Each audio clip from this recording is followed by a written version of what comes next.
Sejam todos bem-vindos a mais uma aula de Geografia.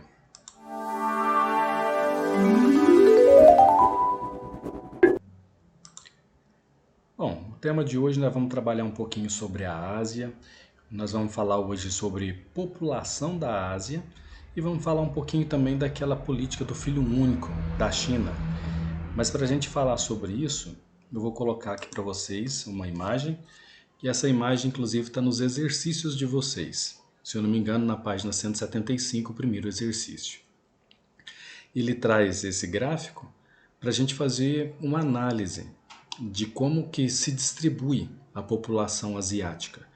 E sempre quando a gente fala de distribuição da população, a gente vai lembrar da população que mora no campo e a população que mora nas cidades, ou seja, população urbana na cidade, população rural no campo. E para a gente entender esse retrato dos países asiáticos, é necessário a gente olhar os principais países. E a gente começa ali pelo Afeganistão, olhando por essa lista, onde a cor azul representa a população urbana. E a gente vê que no Afeganistão a população urbana é muito menor que a rural, porque a rural chega a 72%. Em Bangladesh, que também é um dos países mais populosos do mundo, tem 35% da população urbana e tem mais de 64% de população rural. E aí vem Camboja, a China é a que vem na contramão. Até 2010 a população da China era predominantemente rural. Mas com o desenvolvimento industrial que tem havido na China já há mais de 10 anos, esse quadro mudou. Então agora nós temos 57,9% da população da China vivendo na zona urbana, nas cidades, na indústria mais precisamente, né? E 42% ainda está na zona rural. O que significa que é um país que ainda tem muitas pessoas vivendo na zona rural. E dá para entender, não tem espaço na cidade para tanta gente. A China tem quase 1,5 bilhão de população. Imagina, enquanto o Brasil, a gente acha que é um país muito populoso, aliás é o quinto mais populoso do mundo, tem apenas 210 milhões de habitantes. 210 milhões. A China tem 1 bilhão e quase 500 milhões de habitantes.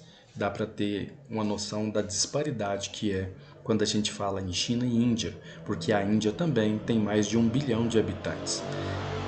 Singapura, 100% de Singapura a população é urbana, porque Singapura é um país pequenininho e todo mundo mora na cidade, não tem zona rural.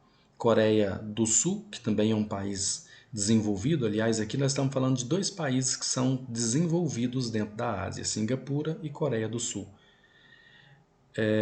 Tem a população, né, predominantemente urbana.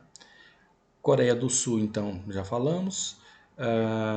A Índia, que tem uma população rural ainda muito superior à urbana. A Indonésia, que também é um dos países mais populosos do mundo,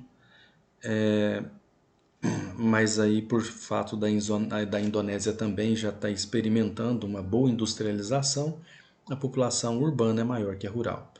O Japão, 94% da população do Japão é urbana. E aí a gente nota que também é um país desenvolvido. Aliás, o Japão é um dos países mais desenvolvidos no mundo, né? Só perde aí para os Estados Unidos e para a China em PIB. E em qualidade de vida é também um dos melhores IDHs do mundo. Vietnã, como é um país um pouco mais pobre, também a população predominantemente é rural. Então, se a gente fosse fazer um retrato aqui da população dos países asiáticos, daria para a gente perceber que predominantemente a população da Ásia vive no campo, né? Predominantemente vive no campo. Agora, para a gente falar também um pouquinho, continuar um pouquinho sobre população, é importante a gente entender que a região onde está a Índia, a China e a Indonésia é chamada de formigueiro humano, justamente porque esses três países juntos possuem praticamente 1/3 da população da Terra. E por esse fato, A China, há alguns anos atrás, ela implantou uma política chamada política do filho único, que a gente vai ver um texto que também está na página 175 de vocês, e é importante a gente ver esse texto para a gente entender como que, como que foi feita essa lei. Então vamos ver o texto que fala sobre essa notícia. A gente vai fazer uma análise desse pequeno texto. É uma notícia que fala que o fim da política do filho único na China.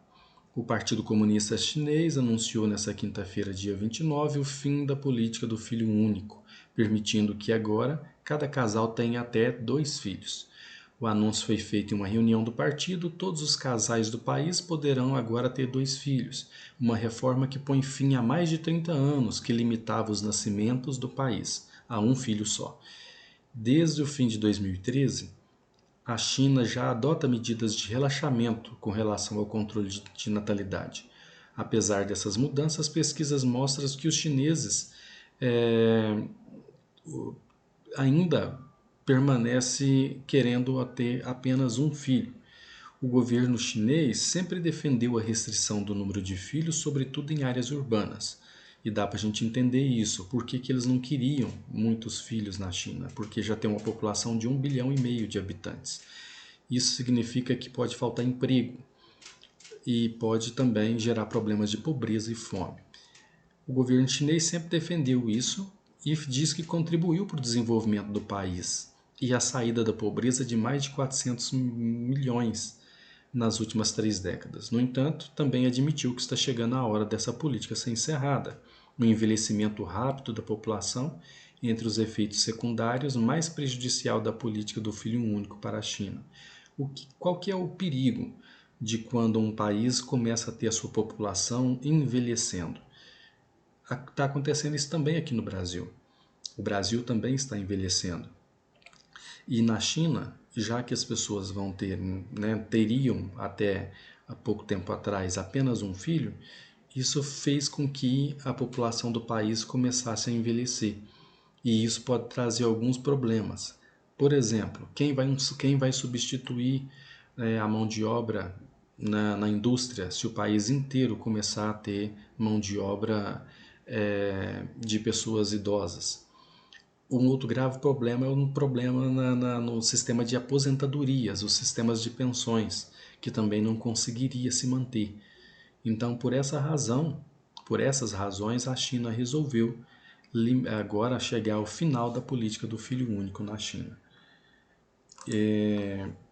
Eu espero que vocês tenham entendido, e na página 175 agora a gente vai fazer o exercício 1 e 2. Fiquem todos com Deus.